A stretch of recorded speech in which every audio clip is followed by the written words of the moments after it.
ఏం మాట్లాడదు బావా. కాలు చేతులు గడిపించుకోకు, అన్నం పెడుతుంది.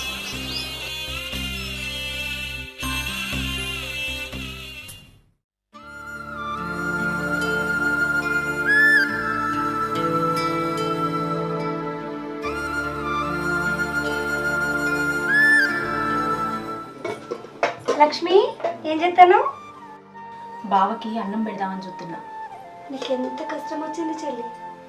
నిన్ను మీ బావని చూస్తుంటే నా గుండె తరుక్కుపోతుంది. ఏం చేద్దాం అక్క, మా తలరాత గట్ల రాసి పెట్టింది. అయ్యో చెల్లె, నేను వచ్చి నేను నేర్పించినట్టు అయింది. నా ముఖం మండ పోయి పోయి నేను అదే జోలు తీయాలా? దానికి నువ్వేం చేస్తావు అక్క? ఎవరి కర్మకి ఎవరు బాధ్యులు? ఇట్లా అంటున్నానని ఏమనుకోకు చెల్లె. పిల్లలు కలదాన్ని ఇట్లా ఒంటరిగా ఎన్ని రోజులని ఉంటావు? అంటే నీ ఉద్దేశం ఏంటక్క? ఏం లేదు, కళ్ళకు జోడు ఒంటికి ఈడు ఎంత అవసరమో ఒక మనిషికి తోడు కూడా అంతే అవసరం చెల్లె. అక్క